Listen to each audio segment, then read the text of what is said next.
Hey everyone, how are you all? I hope you all are doing great. अब इस video में हम जो फर्स्ट पार्ट में जो हमने कवर किया था कि लिबरलाइजेशन, प्राइवेटाइजेशन, ग्लोबलाइजेशन क्यों ज़रूरी था, इसमें हम लोग इसको और डिटेल में कवर करेंगे। ये उसी लेक्चर का पार्ट 2 है। But before I proceed, if you are liking my video, so please do subscribe to our YouTube channel and follow me on Instagram and Telegram. आपको सिर्फ इको सीखो लिखना है, आप आराम से you'll find me there, follow me, you'll get all the updates immediately। चलिए, तो अब हम लोग आते हैं नीड फॉर इकोनॉमिक रिफॉर्म्स। क्या ज़रूरत पड़ी थी कि भाई लिबरलाइजेशन, प्राइवेटाइजेशन और ग्लोबलाइजेशन को एक्टिव किया जाए। ठीक है, तो पहला मेजर फॉरेन एक्सचेंज क्राइसिस है ना। मैंने आपको बताया था कि इंडिया के पास, जो पार्ट 1 में मैंने बताया था कि इंडिया के पास बहुत कम फॉरेन एक्सचेंज बचा था। क्यों बचा था, आइए समझते हैं। ठीक है, In the year 1991 was faced with an acute shortage of foreign exchange। India के पास डॉलर्स, जिससे इंडिया ऑयल खरीदती थी और बाकी से कुछ इंपोर्ट करती थी, डॉलर्स इंडिया के पास बचे ही नहीं थे। कितने वीक के? इंडिया के पास अप्रॉक्सीमेटली 3 वीक्स के डॉलर्स का रिजर्व था। 3 वीक के बाद इंडिया के पास फॉरेन एक्सचेंज रिजर्व रह नहीं जाता और इंडिया कुछ भी इंपोर्ट नहीं कर पाता, तो बेसिकली कंट्री को चलाना मुश्किल हो जाता, राइट। तो several factors were responsible for it. The first cause for foreign exchange crisis was the, अब क्यों हुआ एक्सचेंज, जो ये फॉरेन एक्सचेंज क्राइसिस हुआ वो क्यों हुआ उसको समझते हैं। पहला reason was the war between gulf countries of Iraq and Kuwait in 1991। Iraq और कुवैत के बीच में वॉर हुआ। कब हुआ? 1991 में, है ना। क्या हुआ? This increase the oil prices. अब भाई इराक और कुवैत दोनों गल्फ कंट्री है, दोनों तेल के डीलर्स हैं, तेल में बिजनेस करते हैं, ऑयल का बिजनेस करते हैं। तो दोनों के बीच में जब वॉर हुआ तो भाई दोनों एक दूसरे के ऑयल वेल्स पे अटैक कर रहे थे। इराक कुवैत के ऑयल वेल में अटैक कर रहा था और कुवैत इराक के ऑयल वेल में अटैक कर रहा था। बम वहीं फेंके जा रहे थे, एम लगा लगा के, ले भाई तेरा ये वाला ऑयल वेल उड़ गया, ये उड़ गया। तो वो बेसिकली लड़ाई ही ऑयल के लिए थी। तो अब ऑयल वेल पे अटैक किया जा रहा था। तो क्या हुआ, तो पूरे वर्ल्ड में जो है ऑयल का सप्लाई कम हो गया और ऑयल के सप्लाई कम होने के कारण क्या हुआ, ऑयल महंगा होना चालू हो गया। बिकॉज वी ऑल नो कि इकोनॉमी में चलता क्या है, सिस्टम कैसे चलता है। If demand is more than supply the prices will rise. तो यहाँ क्या हुआ, सप्लाई कम हो गया, डिमांड तो उतना ही था। ऑयल का डिमांड तो भैया रोक नहीं सकते हैं, ऑयल का डिमांड इज इनइलास्टिक। तो ऑयल का डिमांड बढ़ गया, जिसके चलते क्या हुआ, ऑयल बिल जो था इंडिया का वो बड़ा हो गया। क्यों बड़ा हुआ ऑयल बिल? ऑयल बिल जो इंडिया पहले ऑयल लेट्स से $30-40 पर बैरल में इंपोर्ट करती थी, अब उसी को इंपोर्ट करने के लिए $60-70 देना पड़ रहा था। मैं एक एग्जांपल दे रहा हूँ रैंडमली। तो क्या हुआ भाई, पहले एक बैरल $20-30 में खरीद रहे थे, अब एक बैरल ऑफ ऑयल जो है वो $40-50-60 में खरीद रहे हैं। तो भाई इंडिया को जो इंपोर्ट बिल है वो बढ़ गया, डॉलर्स में पेमेंट ज़्यादा करनी पड़ी। जब डॉलर्स में पेमेंट ज़्यादा करने लगे तो उनके पास डॉलर्स जो है वो कम होने लग गए। पहला रीज़न। दूसरा, the second cause was that India's debt from IMF and world bank kept on increasing. अब जब IMF और वर्ल्ड बैंक किसी भी कंट्री को लोन देती है वो डॉलर्स में देती है, तो इंडिया के पास भी जो IMF और वर्ल्ड बैंक का जो लोन आता था इंडिया के पास, ये मैंने पार्ट 1 में डिस्कस किया है, वो डॉलर्स में आता था। अब भाई इंटरेस्ट भी पे करना है, वो भी डॉलर्स में पे करना। तो इंडिया के ऊपर भाई ऐसा है कि क्यों IMF ने मना किया था, क्योंकि इतना लोन इंडिया ले चुकी थी IMF और वर्ल्ड बैंक से कि इंटरेस्ट पेमेंट भी अब एक प्रॉब्लमेटिक इशू बन रहा था। इंडिया इंटरेस्ट पेमेंट कर नहीं पा रहा था। तो क्या हुआ, जो इंटरेस्ट का पेमेंट हो रहा था वो भी डॉलर्स में हो रहा था, डॉलर्स में आउटफ्लो बढ़ रहा था। The burden of interest and repayment of principal amount resulted in drawing up of foreign exchange. अब लोन लिया है, इंटरेस्ट भी देना, प्रिंसिपल भी पे करना है। तो भाई अब क्या है, जब इंटरेस्ट भी देना है, प्रिंसिपल भी पे करना है, डॉलर्स में पे करना है दोनों, तब तो हमारा जो फॉरेन एक्सचेंज का जो हमने एक रिजर्व बनाया हुआ था वो तो खत्म हो गई होगा। And third cause was that India's imports were extremely high as compare to export. देखो इंडिया ने इम्पोर्ट को रोकने के लिए बहुत कुछ किया। इम्पोर्ट को रोकने के लिए टैरिफ्स बढ़ा दिए, ठीक है, इंपोर्ट को रोकने के लिए कोटा रिस्ट्रिक्शन लगाया, ये आगे जाके हम लोग पढ़ेंगे। अब इंपोर्ट पे टैक्स जितना बढ़ रहा था, इंडिया ये सोच रहा था कि टैक्स बढ़ाएंगे तो इंपोर्ट रुक जाएगा, लेकिन सच्चाई ये है कि इंपोर्ट उसके बाद भी ना रुके। क्यों नहीं रुक रहा था? बिकॉज इंडिया के जो लोकल प्रोड्यूसर्स थे, लोकल प्रोडक्ट्स थे, उसकी quality up to the mark नहीं थी। तो जो भाई क्वालिटी कॉन्शियस कंज्यूमर्स थे और जो लोग बिजनेस करते थे ये सोच के कि हमारे आउटपुट अच्छा बने, तो रॉ मटेरियल तो अभी भी इंपोर्ट हो ही रहा था। तो इंडिया का इंपोर्ट कोशिश करने के बाद भी इंपोर्ट्स वर हायर देन एक्सपोर्ट्स। तो हुआ क्या कि इंपोर्ट हम कर रहे हैं तब फिर डॉलर्स में पे करना है, तो डॉलर का आउटफ्लो बढ़ता चला गया, जिसके चलते 1991 में एक दिन ऐसा आया कि इंडिया के पास डॉलर्स सिर्फ 3 हफ्ते के बचे थे। That's we have discuss. तो पहला पॉइंट इंपॉर्टेंट भी है और इसमें से एक स्पेसिफिक क्वेश्चन भी आ सकता है कि what was the reason for the foreign exchange crisis. Second, high fiscal deficit. देखिए फिस्कल डेफिसिट का मतलब बोरोइंग्स होता है। ये देखो इसको अगर घुमा फिरा के देखेंगे तो फिस्कल डेफिसिट का मतलब बोरोइंग्स ही होता है। अब ऐसी ऐसी बात है कि अगर बोरोइंग क्या है समझना है तो गवर्नमेंट बजट के एक चैप्टर में मैंने इसको पढ़ाया है, ठीक है, तो उस पर आप जाके देख लो। And again I am repeating, if you want to buy the videos at a very very reasonable cost, नीचे दिए गए नंबर, जो नंबर स्क्रॉल हो रहा है उस पर फ़ोन करो, आपको मिलेगा। तो fiscal deficit indicates excess of government expenditure over its receipt. Government का रिसीट अगर 100 करोड़ है और ये रिसीट है और गवर्नमेंट का एक्सपेंडिचर जो है वो अगर 120 करोड़ है, ये गैप को हम फिस्कल डेफिसिट बोलते हैं। और जनरली इसको, जिस फिस्कल डेफिसिट को भरने के लिए गवर्नमेंट के पास कोई ऑप्शन बचता नहीं है, बट लोन लेना पड़ता है गवर्नमेंट को एंड ऑफ द डे, क्योंकि पैसा देंगे कहाँ से भाई, जितना आया वो तो खर्च कर दिया, उसको खर्च करने के बाद भी अभी एक्सपेंडिचर उससे ज़्यादा है, तो लोन ही फिस्कल डेफिसिट का अल्टीमेट मीनिंग लोन होता है, बोरोइंग होता है। अब fiscal deficit indicate that the financial health of an economy is poor. किसी भी कंट्री की अगर किसी भी कंट्री का अगर फिस्कल डेफिसिट हाई है, इसका मतलब उस कंट्री का जो फाइनेंशियल हेल्थ है वो गड़बड़ है भाई, है ना। देखो किसी भी, एक नॉर्मली सोचो ना, जब किसी भी इंसान के ऊपर बहुत लोन होता है ना, जब किसी भी इंसान के ऊपर बहुत लोन होता है तो हम क्या कहते हैं, भाई इसका फाइनेंशियल हेल्थ बहुत ख़राब है, बहुत बुरे हाल में है, और हम सबको रोकते हैं कि वो पैसा मांगेगा उसको दे मत देना, क्योंकि दोगे तुम्हारे पैसे भी डूबेंगे, बिकॉज वो ऑलरेडी लोन में है। तो भाई किसी भी कंट्री का अगर फिस्कल डेफिसिट हाई होगा तो उसका फाइनेंशियल हेल्थ खराब है और उसको कोई भी फ्रेश लोन नहीं देगा, है ना। This leads to an increase in the level of inflation in an economy, because fiscal deficit leads to borrowing which increases the money supply in the economy. देखो आ गया, fiscal deficit leads to borrowing. अब जब fiscal deficit high होता है तो लोग बोरो करते हैं। अब कंट्री जब बोरो करेगी तो मनी सप्लाई बढ़ेगा। अब इंडिया जब बोरो कर रही है तो इंडिया में कौन सा पैसा आ रहा है ना, वो पैसा आ रहा है जो इंडिया में पहले कभी था ही नहीं, राइट। इंडिया ने खर्च कर दिया।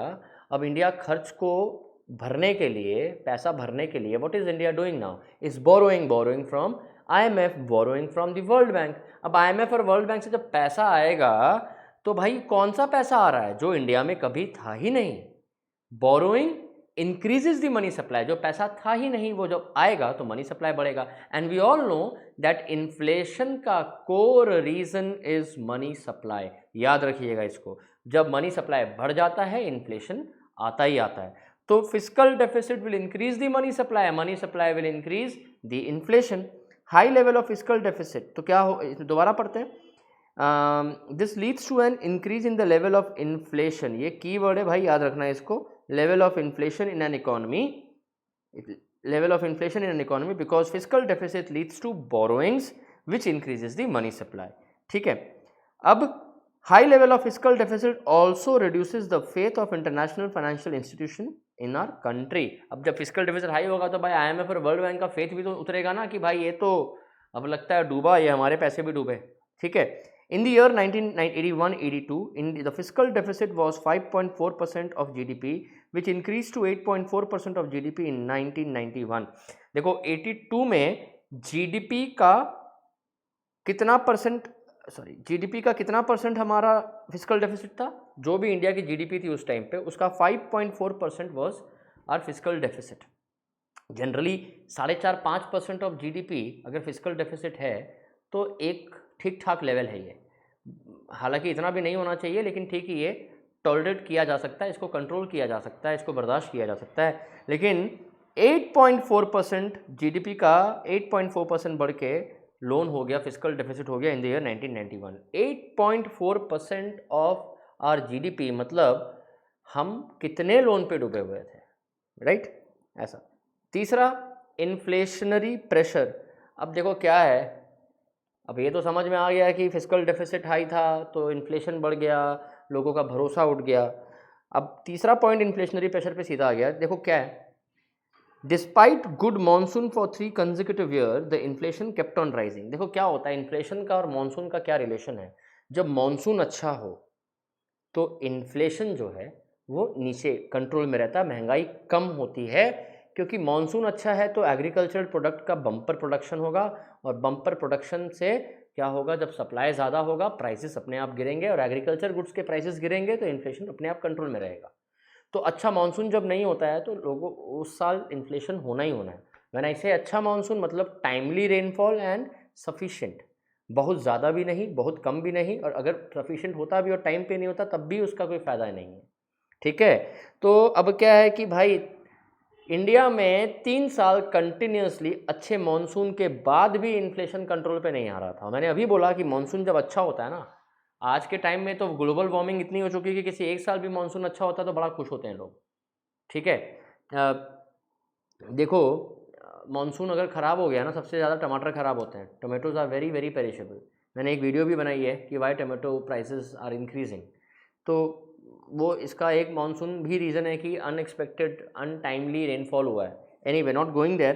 तो 3 कॉन्जिक्यूटिव गुड मॉनसून ईयर के बाद भी inflation kept on rising. It was rising because increase in money supply due to fiscal. क्यों बढ़ रहा था? क्योंकि मॉनसून से जो इन्फ्लेशन कंट्रोल होना था वो इसलिए नहीं हो रहा था because money supply fiscal deficit के कारण, बोरोइंग के कारण बढ़ते जा रहा था क्योंकि इंडिया इतना लोन ले रहा था। इंडिया के पास पैसा था ही नहीं, लोन लिए जा रहा था इंडिया, और फिस्कल डेफिसिट बढ़ते जा रहा था, बोरोइंग बढ़ती जा रही थी, मनी सप्लाई बढ़ते जा रहा था, इन्फ्लेशन भी बढ़ते जा रहा था।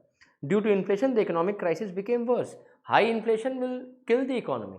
महंगाई बहुत ज़्यादा होगा तो पैसा, हमारे पास जो मनी है, मनी का वैल्यू कम हो जाएगा। अगर हम 2 किलो आटा 100 रुपये में ख़रीदते हैं तो 100 रुपये का वैल्यू कितना है? 2 केजीज ऑफ आटा। ठीक है, अगर वही आटा 100 रुपये किलो हो जाए तो 100 केजी की वैल्यू 2 किलो आटा से घट के 1 किलो आटा हो गया, क्योंकि अब 100 रुपये में 1 ही किलो आटा आएगा। तो inflation will kill the economy because उसमें सबसे बड़ा प्रॉब्लम क्या है कि that will reduce the purchasing power. आपके पैसे की वैल्यू ख़त्म कर देगा वो।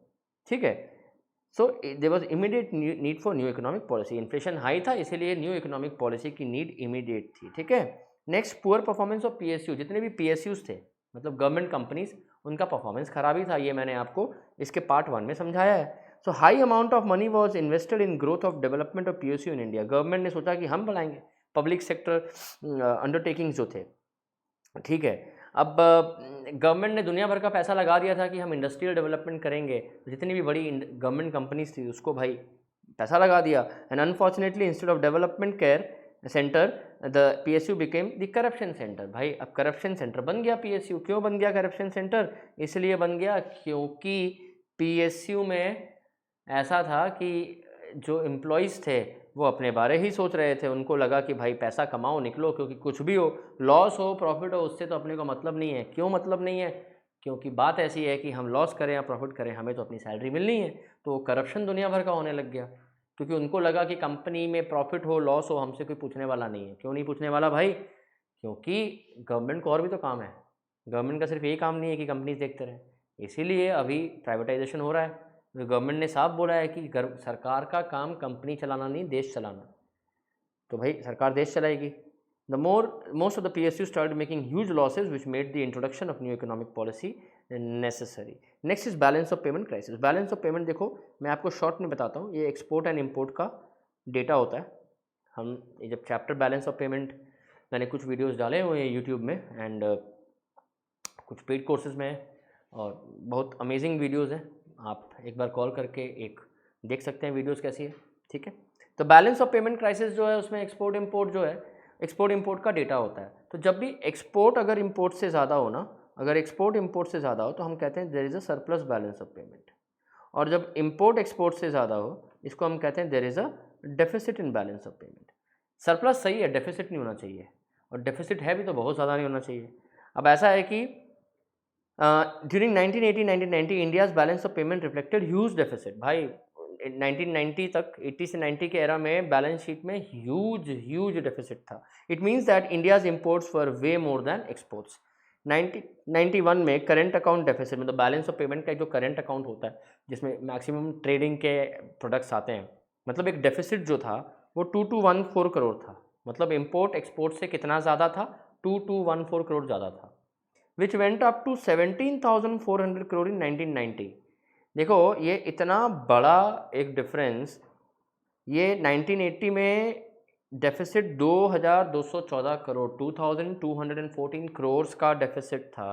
मतलब इंपोर्ट्स वर 2214 करोड़ मोर देन एक्सपोर्ट, जो 17,400 करोड़ हो गया, which was very very high. Borrowing from abroad was 12% of GDP in 1980 which went up to 23% of GDP in 1991. ये डेटा देख रहे हो कितना खतरनाक है। तो इंडिया को लगा कि भाई ये पॉलिसी अगर, and thanks to IMF, world bank and the then finance and prime minister, उस समय फाइनेंस मिनिस्टर थे डॉक्टर मनमोहन सिंह, जो इंडिया के 2 टेन्योर 10 साल तक प्राइम मिनिस्टर भी रहे, और PV Narasimha Rao was the prime minister that time, जिन्होंने ये मिल के इम्प्लीमेंट किया। ऑब्वियसली ये पुश था IMF का कि भाई करना ही पड़ेगा, IMF का मेन रोल था, इन्होंने इम्प्लीमेंट किया, इम्प्लीमेंटेशन वॉज वेरी गुड, जिसके चलते आज हम यहाँ हैं, अदरवाइज इंडिया का बड़ा बुरा हाल होता। Conditionalities impose by IMF and world bank, जैसे मैंने आपको कल बताया था कि IMF एंड वर्ल्ड बैंक ने कंडीशंस इम्पोज कर दिए थे कि भाई अगर तुम नहीं करोगे तो हम लोन नहीं दे पाएंगे। कैसे कंडीशन थे? In the view of foreign exchange crisis the government of India was push to the wall, मतलब इनको फोर्स किया गया कि भाई तुम्हें अब करना ही होगा। Push to the wall what? Therefore it had to approach IMF and world bank to tide over the crisis. जब बुरा हाल हो गया, पैसे नहीं बचे थे इंडिया के पास फॉरेन एक्सचेंज, तो IMF एंड वर्ल्ड बैंक के पास जाके बोला कि भाई हम आपसे हाथ जोड़ रहे हैं, हमें पैसे दे दो। These institution provided the much needed foreign exchange, इन्होंने लोन दिया, but on their own terms and condition. इन्होंने बोला हम लोन आपको देंगे लेकिन हमारी टर्म्स एंड कंडीशन के बेसिस पे देंगे। क्या टर्म्स एंड कंडीशन थे?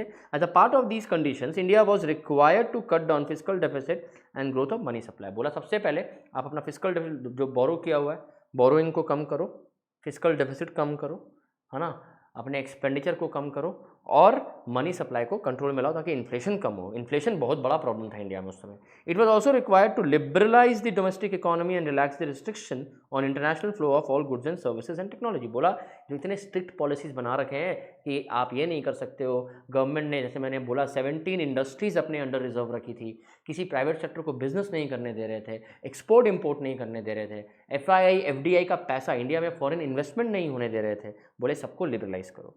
Therefore, under the pressure from IMF and World Bank, the Indian policy makers were almost pressurized to make several changes in economic policy before country could obtain fresh credit from IMF and World Bank to tide over the crisis। भैया बोला कि ये सब करोगे तो पैसा मिलेगा, नहीं करोगे तो राम राम सलाम, हम आपको पैसा नहीं दे सकते हैं, क्योंकि भाई ऑलरेडी बहुत पैसा दे चुका, डूब चुके हैं पैसे लगता है। तो वो लोग सोच लिया था उन्होंने कि पैसे तो डूब चुके हैं, अब इंडिया को और लोन नहीं देंगे। बट इंडिया फॉर्चुनेटली, एंड उस समय पता नहीं भगवान ने क्या पलटी की, क्या बुद्धि में डाला, तो सुना उनका और हम आज जहाँ हैं, it is because of that major decision reform of LPG। Alright, I hope the session is clear to you all. अगर आपको अच्छा लगा हो so you know what to do, forward करो अपने फ्रेंड्स को, दिखाओ वीडियो सो दैट वो भी देखें और उनको भी लगे कि भाई मज़ा आ गया देख के। Thank you so much.